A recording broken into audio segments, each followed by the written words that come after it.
Hello प्यारे बच्चों, कैसे हैं आप लोग। हम आशा करते हैं कि आप लोग अच्छे होंगे। तो आज हम लोग विद्युत धारा इलेक्ट्रिक करंट के दूसरे टॉपिक मतलब दूसरे नेक्स्ट हेडिंग की बात करेंगे। और एक देखा जाए तो ये जो हेडिंग आप पढ़ने जा रहे हैं बहुत ही इम्पॉर्टेंट है इस लेसन को लेकर के, क्योंकि अगर इसके बारे में आप जितने ज़्यादा डीपली मंथन कर लेंगे उतने ज़्यादा आगे आपको लेसन को समझने में आसानी होगी साथियों। तो है हेडिंग कौन सी? मुक्त इलेक्ट्रॉन क्या होता है। मुक्त इलेक्ट्रॉन, फ्री इलेक्ट्रॉन, है ना। मुक्त इलेक्ट्रॉन के बारे में आज हम लोग पढ़ेंगे, इसके बारे में डिस्कशन करेंगे। तो मुक्त इलेक्ट्रॉन के बारे में आप लोगों को बताऊं तो मुक्त इलेक्ट्रॉन का मतलब होता है जो पूरी तरह से फ्री हो, ठीक है। और मुक्त इलेक्ट्रॉनों में जो मुक्त इलेक्ट्रॉन होते हैं किसी भी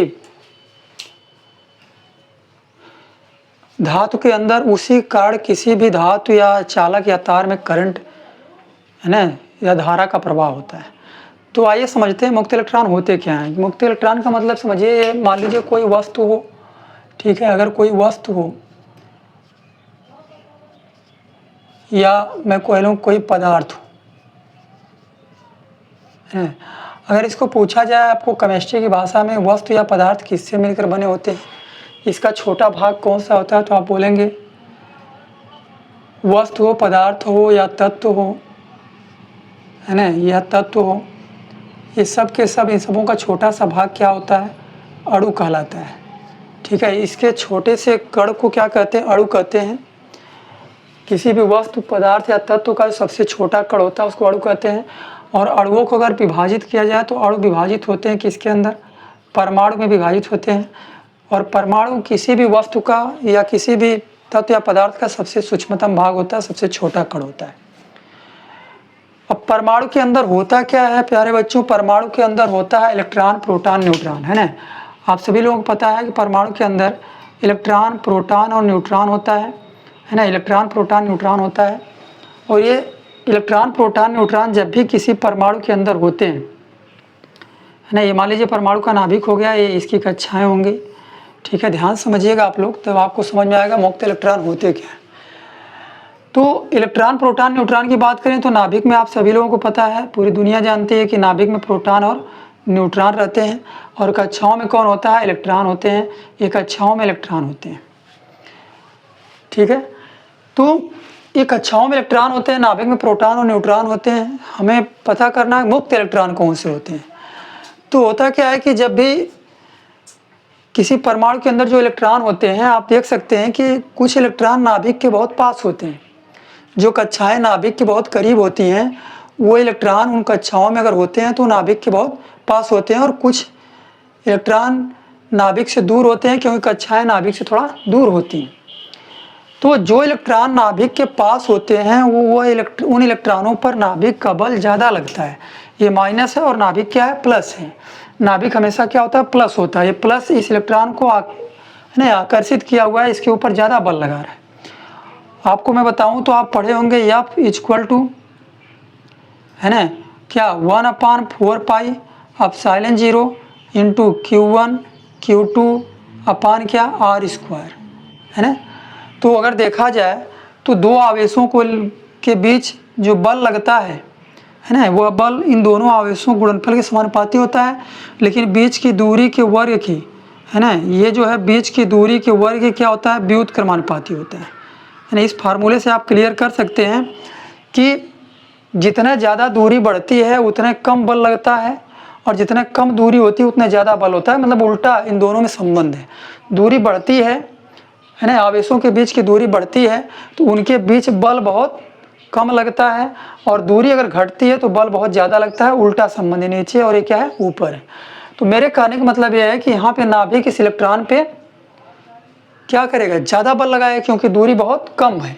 लेकिन यही नाभिक इस इलेक्ट्रॉन पे थोड़ा और कम बल लगाएगा इसकी तुलना में, और यही नाभिक इस इलेक्ट्रॉन पर बल और कम लगाएगा। मतलब नाभिक से जितने ज़्यादा दूर इलेक्ट्रॉन होंगे उतने नाभिक द्वारा उन इलेक्ट्रॉनों पर बल कम लगता है।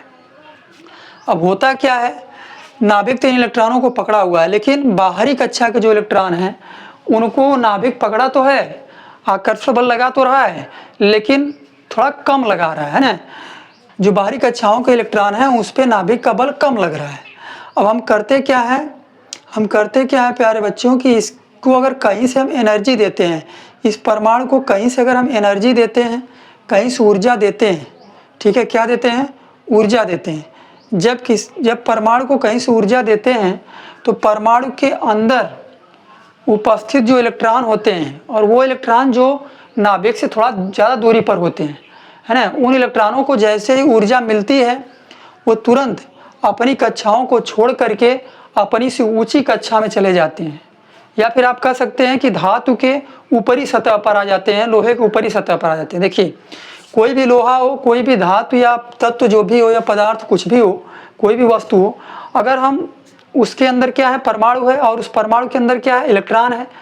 कुछ इलेक्ट्रॉन नाभिक से ज़्यादा दूरी पर हैं, और वो उन इलेक्ट्रॉनों को जैसे ही बाहर से ऊर्जा मिलती है तुरंत अपनी कक्षाओं को छोड़ करके उस पदार्थ या वस्तु के ऊपर आ जाते हैं, और ऊपर आकर के गैस के अणुओं की भांति अनियमित गति करते हैं। समझिएगा, जैसे अगर हम इसको और अच्छे तरह से एक्सप्लेन करें, ये मान लीजिए कोई वस्तु है, कोई पदार्थ है, ठीक है,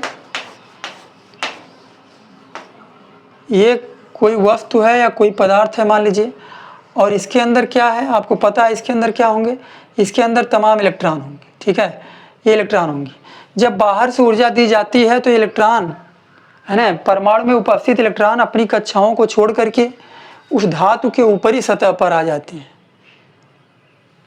है ना, धातु के ऊपरी सतह पर आ जाते हैं। और ये ऊपरी सतह पर जब आते हैं, परमाणु में से निकल करके इस धातु के ऊपरी सतह पर जब आते हैं तो आ करके इधर उधर गति करने लगते हैं। प्यारे बच्चों, ये इलेक्ट्रॉन इधर मान लीजिए आ जा रहा है, तो ये इधर जा रहा है, तो ये इधर जा रहा है ना, ये इधर जा रहा है।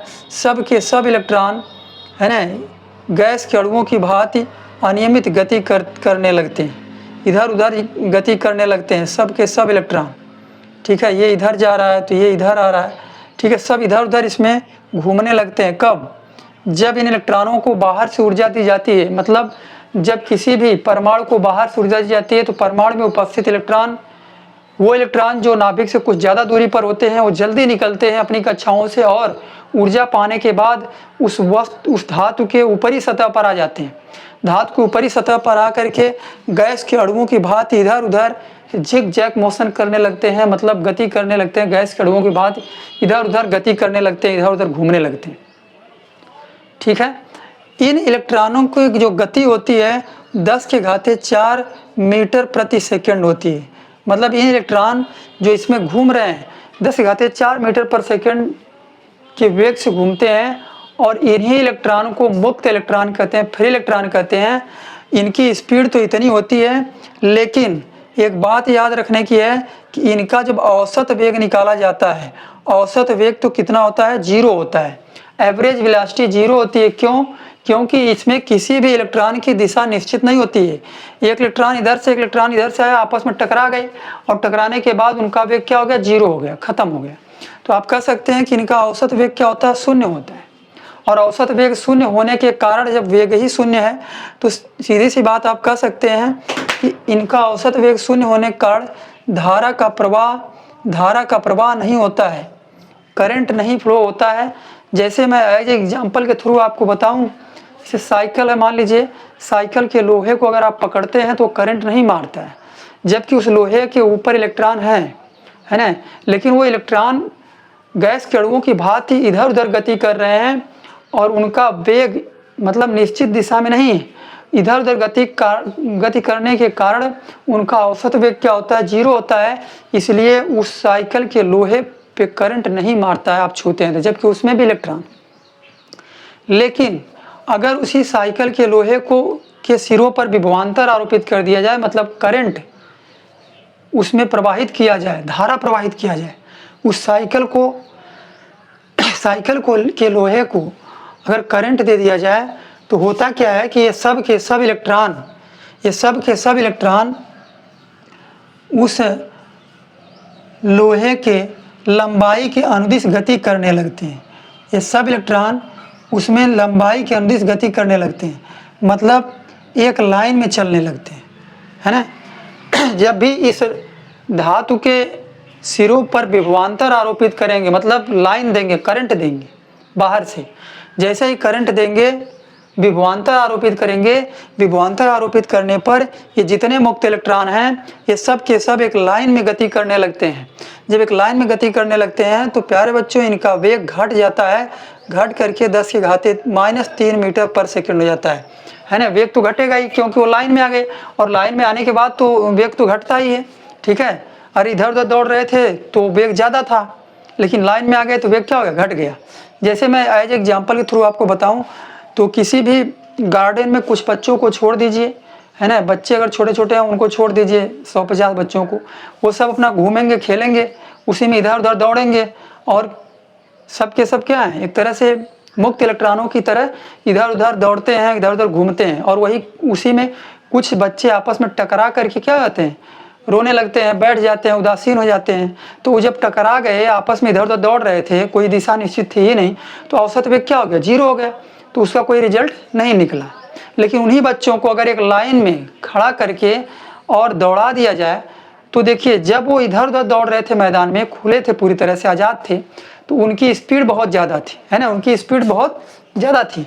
लेकिन अगर उन्हीं को लाइन में करके दौड़ाया जाए तो उनकी स्पीड ऑटोमेटिक क्या जाएगी, घट जाएगी, है ना। लेकिन जब एक लाइन में चलेंगे तो कुछ न कुछ उसका रिजल्ट निकलेगा।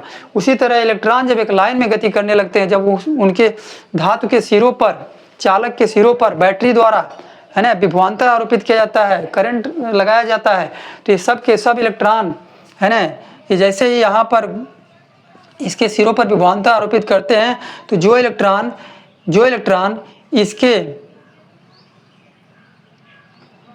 है ना, इलेक्ट्रॉन जो धारा की विपरीत दिशा में होता है, अगर इलेक्ट्रॉन उधर जा रहा है तो प्लस इधर रहेगा, धारा इस तरह से बहेगी, है कि नहीं। मतलब कहने का ये है, मेरा तात्पर्य कि जब इसके सिरों पर विभवांतर आरोपित करते हैं, बैटरी से उस तार को जोड़ देते हैं, तो जितने मुक्त इलेक्ट्रॉन इधर उधर दौड़ रहे थे जिनका औसत वेग 0 था, 0 होने के कारण उसमें धारा कोई बह नहीं रही थी, है ना, धारा का प्रवाह नहीं होता था, उन्हीं इलेक्ट्रॉनों को हम मुक्त इलेक्ट्रॉन कहते हैं। लेकिन इन मुक्त इलेक्ट्रॉनों की वजह से धारा के प्रवाह अगर करना हो तो चालक या धातु के सिरे पर विभवांतर आरोपित करते हैं, मतलब उसको तार या बैटरी से जोड़ देते, मतलब बैटरी से या करंट से जोड़ देते हैं, इन्वर्टर से, बैटरी से, जनरेटर जो भी है, जोड़ देते हैं, लाइन से जोड़ देते हैं। तो होता क्या है कि इसके दोनों सिरों पर विभवांतर आरोपित हो जाता है। विभवांतर आरोपित होने के कारण ये सब के सब इलेक्ट्रॉन जो इधर उधर दौड़ रहे थे चारों तरफ, वो सब एक लाइन में चलने लगते हैं, और लाइन में चलने के कारण इनका औसत वेग 0 नहीं होता है।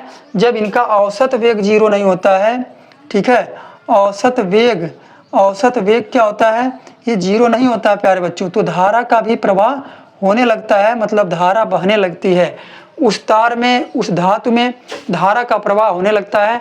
तो आपको ये सब बात समझ में आ गई होगी कि मुक्त इलेक्ट्रॉन होते क्या हैं और इन मुक्त इलेक्ट्रॉनों के कारण धारा का प्रवाह किसी परिपथ में कैसे किया जाता है, किसी धातु में, किसी चालक में धारा का प्रवाह मुक्त इलेक्ट्रॉनों से कैसे होता है, ठीक है। तो ये सारी बातें यहाँ पर लिखी गई हैं कि धातुओं के अंदर इलेक्ट्रॉन नाभिक के चारों ओर वृत्ताकार कक्षाओं में चक्कर लगाते हैं, है ना। धातु के अंदर जो इलेक्ट्रॉन होते हैं, वो धातु के अंदर जो इलेक्ट्रॉन होते हैं, तो धातु के अंदर क्या है, परमाणु भी है, क्योंकि हर वस्तु के अंदर एक छोटा कण होता है, इसे परमाणु कहते हैं।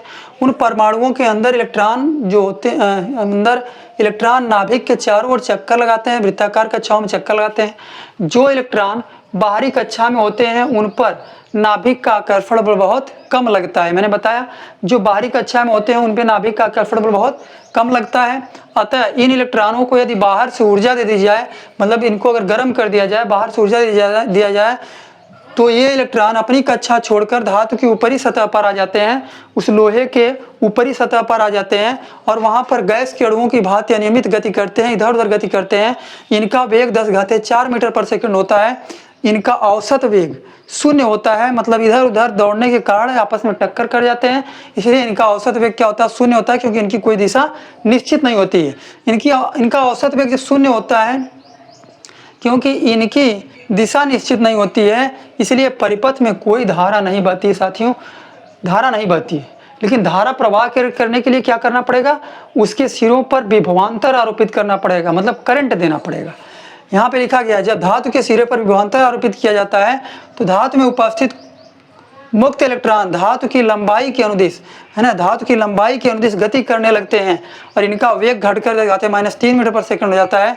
इस न्यूनतम अनुशासित वेग को, क्योंकि ये अनुशासन में आ गए, एक लाइन में चलने लगे तो क्या हो गए, अनुशासन में आ गए, तो और वेग भी क्या हो गया, कम हो गया। तो हम इसको क्या बोलेंगे, इस न्यूनतम मतलब कम और अनुशासित वेग को अनुगमन वेग कहते हैं।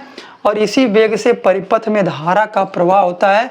तो आपको यहाँ से मुक्त इलेक्ट्रॉनों के बारे में पता चला। और अनुगमन वेग किसे कहते हैं, अनुगमन वेग का मतलब है ना न्यूनतम और अनुशासित वेग। मुक्त इलेक्ट्रॉनों का न्यूनतम और अनुशासित वेग को हम अनुगमन वेग कहते हैं। मतलब जब उनके सिरों पर विभवांतर आरोपित कर दिया जाता है तो इलेक्ट्रॉन एक लाइन में चलने लगते हैं। लाइन में चलने से उनकी स्पीड घट जाती है लेकिन अनुशासन में हो जाते हैं। और उस न्यूनतम और अनुशासित वेग को हम अनुगमन वेग कहते हैं। और इसी वेग से परिपथ में धारा का प्रवाह होता है, जिसे विद्युत धारा कहते हैं। क्लियर है। मुक्त इलेक्ट्रॉनों का धारा का प्रवाह कैसे होता है, क्लियर होगा। और मुक्त इलेक्ट्रॉनों की संख्या की अगर हम बात करें तो मुक्त इलेक्ट्रॉन सबसे ज़्यादा किस में होते हैं, मुक्त इलेक्ट्रॉन सबसे ज़्यादा होते हैं प्यारे बच्चों चांदी में, है ना, इसमें सबसे ज़्यादा मुक्त इलेक्ट्रॉन होते हैं। इसके बाद कॉपर में होते हैं सबसे ज़्यादा मुक्त इलेक्ट्रॉन।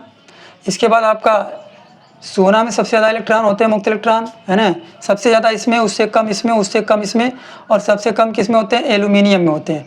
मतलब एक तरह से देखा जाए तो सबसे ज़्यादा मुक्त इलेक्ट्रॉनों की संख्या Ag में होता है, मतलब सिल्वर में होता है, चांदी में होता है। इसलिए चांदी है ना, मतलब एक तरह से क्या कह सकते हैं, विद्युत की अच्छी सुचालक होती है, उसमें करंट ज़्यादा उतरता है चांदी में, क्योंकि उसमें इलेक्ट्रॉनों की संख्या ज़्यादा होती है।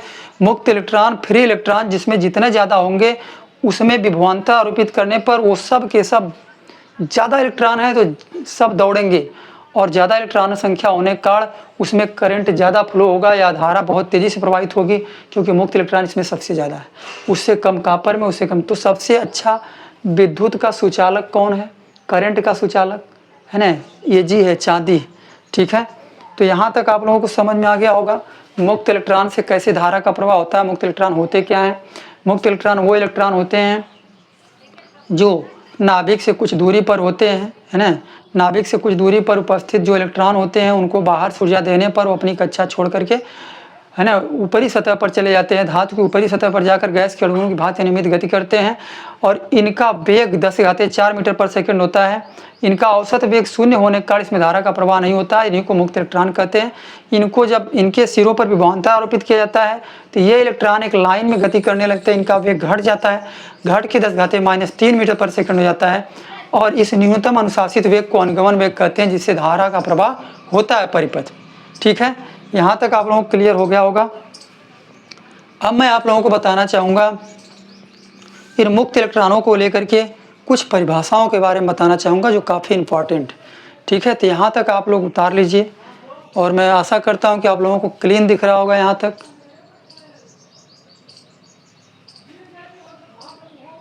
कोई प्रॉब्लम नहीं है।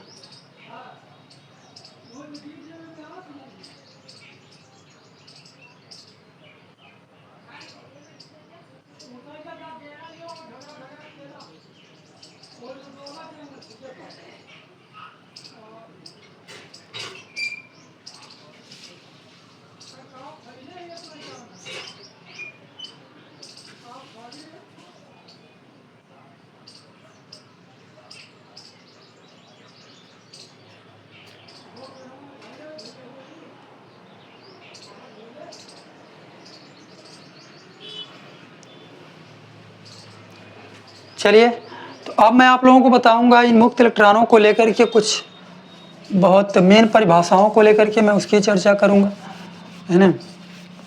तो मुक्त इलेक्ट्रॉन मॉडल के आधार पर वैद्युत चालन की व्याख्या हमने कर दिया कि वैद्युत चालन, है ना, मुक्त इलेक्ट्रॉनों के आधार पर कैसे होता है, विद्युत धारा का प्रवाह कैसे होता है। ठीक है, तो ये हेडिंग आप लोगों को क्लियर होगी। मुक्त इलेक्ट्रॉन मॉडल के आधार पर वैद्युत चालन, है ना, या वैद्युत धारा का प्रवाह कैसे होता है, कैसे किया जाता है। ठीक है, तो धारा कैसे बहती है किसी परिपथ में मुक्त इलेक्ट्रॉनों के कारण, उसको अगर आप क्लियर कर लेते हैं तो उसी को मुक्त इलेक्ट्रॉन मॉडल के आधार पर वैद्युत चालन की व्याख्या कहते हैं। ठीक है, चलिए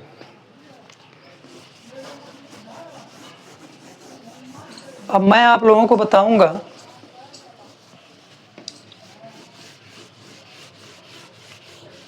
मुक्त इलेक्ट्रॉनों को लेकर के कुछ परिभाषाएं बताऊंगा जिसमें पहली हेडिंग है श्रांति काल। श्रांति काल क्या होता है? और एक हेडिंग है आपकी माध्य मुक्त पथ।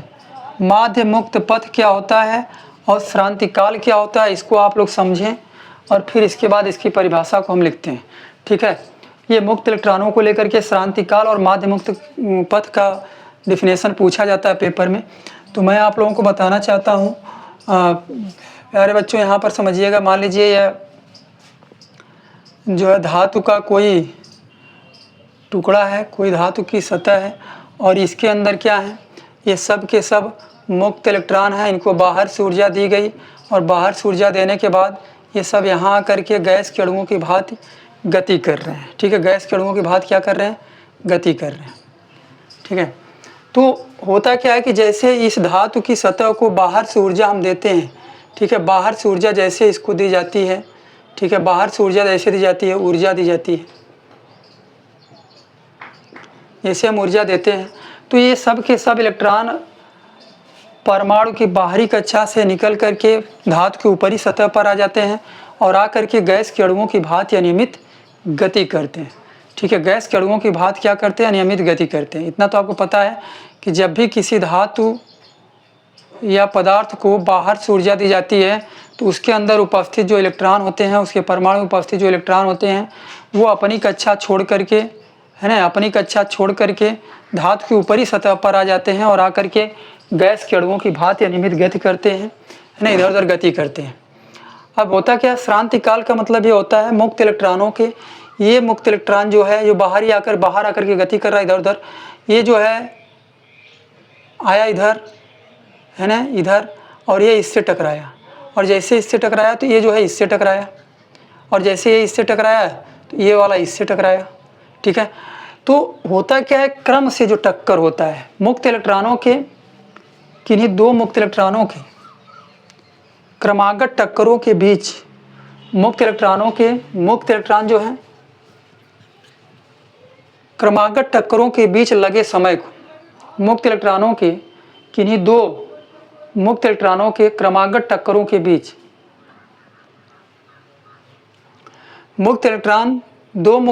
किन्हीं दो मुक्त इलेक्ट्रॉनों के क्रमागत टक्करों के बीच, मतलब दो मुक्त इलेक्ट्रॉन क्रम से जब टक्कर करते हैं, ये इससे टकराया इससे टकराया, तो इनके बीच लगे समय को हम श्रांति काल कहते हैं। ठीक है, तो मुक्त इलेक्ट्रॉनों के किन्हीं दो क्रमागत टक्करों के बीच, ठीक है, मुक्त इलेक्ट्रॉनों के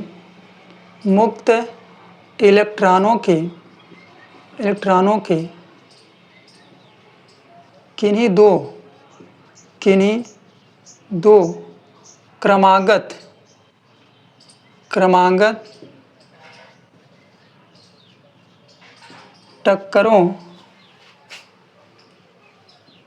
के बीच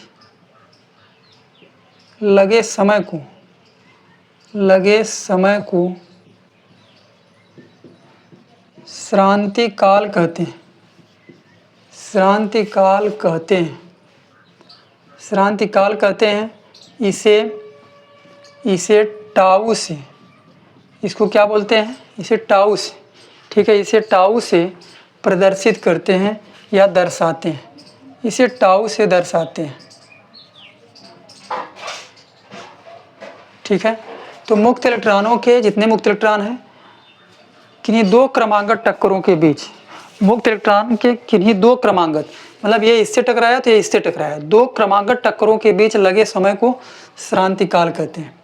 माध्य मुक्त पथ क्या होता है, मुक्त इलेक्ट्रॉनों के किन्हीं दो क्रमागत टक्करों के बीच चली गई दूरी जो होती है, ये इससे टकराया तो इन दोनों के बीच चली गई जो दूरी है, मुक्त इलेक्ट्रॉनों के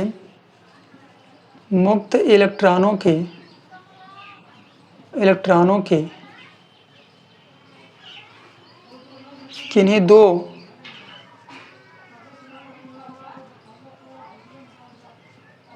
टक्करों के बीच,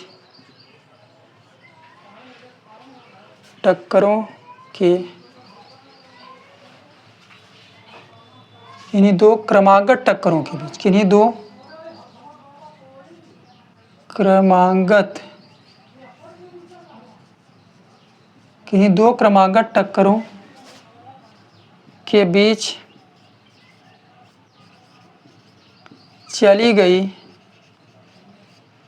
दूरी को माध्य मुक्त पथ कहते हैं। माध्य मुक्त पथ कहते हैं। ठीक है, मुक्त इलेक्ट्रॉनों के किन्हीं दो क्रमागत टक्करों के बीच, मुक्त इलेक्ट्रॉनों के किन्हीं दो क्रमागत टक्करों के बीच, ये इससे टकराया, ये इससे टकराया, इनके बीच की जो चली गई दूरी है, उसी चली गई दूरी को माध्य मुक्त पथ कहते हैं। और इसको जो है लैम्ब्डा, इसे जो है लैम्ब्डा RMS से दर्शाते हैं। लैम्ब्डा RMS से दर्शाते हैं। ठीक है, तो ये हो गया माध्य मुक्त पथ। माध्य मुक्त पथ क्या होता है? मुक्त इलेक्ट्रॉनों के किन्हीं दो क्रमागत टक्करों के बीच चली गई जो दूरी होती है, पथ मतलब रास्ता या दूरी, उसी दूरी को हम माध्य मुक्त पथ कहते हैं, है ना। इसे लैम्ब्डा RMS से प्रदर्शित करते हैं। अब इसके बाद मैं बताऊँ आपको, तो एक और हेडिंग है माध्य मुक्त चाल। माध्य मुक्त चाल क्या होता है? तो आपको पता है माध्य मुक्त चाल बराबर क्या होता है? दूरी बटे समय। तो दूरी यहाँ पर कौन सी है? माध्य मुक्त पथ, है ना। माध्य मुक्त पथ और माध्य मुक्त चाल को हम क्या कहते हैं? इसको कहते हैं VRMS। VRMS बराबर होता है दूरी बराबर, वेग बराबर क्या होता है? दूरी बटे समय। वेग बराबर विस्थापन बटे समय या दूरी बटे समय। तो दूरी क्या आपका है? लैम्ब्डा RMS बटे समय क्या है? समय क्या है? टाउ। तो आप कह सकते हैं कि जो माध्य मुक्त चाल होता है वो क्या होता है? माध्य मुक्त चाल, मुक्त इलेक्ट्रॉन जिस चाल से चलते हैं उन चाल को माध्य मुक्त चाल कहते हैं। और माध्य मुक्त चाल बराबर होता है VRMS बराबर लैम्ब्डा RMS, मतलब वेग बराबर दूरी बटे समय, है ना। तो VRMS बराबर lambda RMS upon T, tau. ठीक है, या श्रांति काल टाउ बराबर आप कह सकते हैं समय बराबर क्या होता है? समय बराबर क्या होता है? दूरी बटे चाल, मतलब दूरी क्या है? Lambda RMS। ठीक है, इसको यहाँ ला दीजिए, इसको यहाँ कह दीजिए, और हो जाएगा क्या? VRMS। ठीक है, तो ये श्रांति काल का फार्मूला भी हो गया और ये आपका माध्य मुक्त चाल का फार्मूला हो गया। ठीक है, तो श्रांति काल क्या होता है, माध्य मुक्त पथ क्या होता है, और माध्य मुक्त चाल क्या होती है। मतलब जो मुक्त इलेक्ट्रॉन होते हैं, मुक्त इलेक्ट्रॉन जिस चाल से आपस में, मतलब मुक्त इलेक्ट्रॉन जिस चाल से आपस में टकराते हैं उस चाल को माध्य मुक्त चाल कहते हैं। ठीक है, माध्य मुक्त चाल कहते हैं। और माध्य मुक्त चाल का फार्मूला होता है VRMS बराबर, मतलब माध्य मुक्त चाल बराबर माध्य मुक्त पथ अपान श्रांति काल। माध्य मुक्त पथ मतलब दूरी और बटे श्रांति काल मतलब समय। एक प्रकार से वेग बराबर दूरी बटे समय ही लिखा गया है, लेकिन यहाँ पे माध्य मुक्त चाल है तो जो दूरी है वो माध्य मुक्त पथ वाली रहेगी और चाल जो रहेगा वो श्रांति काल वाला रहेगा। ठीक है, तो मैं आशा करता हूँ कि आप लोगों को अच्छे तरीके से समझ में आया होगा। मुक्त इलेक्ट्रॉन क्या होते हैं, मुक्त इलेक्ट्रॉन मॉडल के आधार पर वैद्युत चालन या विद्युत धारा की व्याख्या कैसे की जाती है, और इसके बाद मुक्त इलेक्ट्रॉनों को लेकर के हमने माध्य मुक्त पथ के बारे में पढ़ा, है ना, माध्य मुक्त चाल के बारे में पढ़ा, और इसके बाद श्रांति काल के बारे में पढ़ा। तो अब हम नेक्स्ट वीडियो मिलेंगे, तो आप लोग अपनी पढ़ाई को कंटिन्यू करते रहें। और मेरा प्रयास यही है कि आसान से आसान भाषा में आपको हम फिज़िक्स प्रोवाइड कर पाएँ आप लोगों को, ताकि फिज़िक्स हिंदी की तरह आप लोगों को लगे, हिंदी से भी इजी बनाने का प्रयास रहेगा। तो यहीं तक आज का वीडियो रहेगा, और अपनी पढ़ाई को कंटिन्यू करें और लगातार आने वाले पेपर बोर्ड की तैयारी में आप लोग लगे रहें। तो नेक्स्ट वीडियो मिलेंगे, तब तक के लिए धन्यवाद।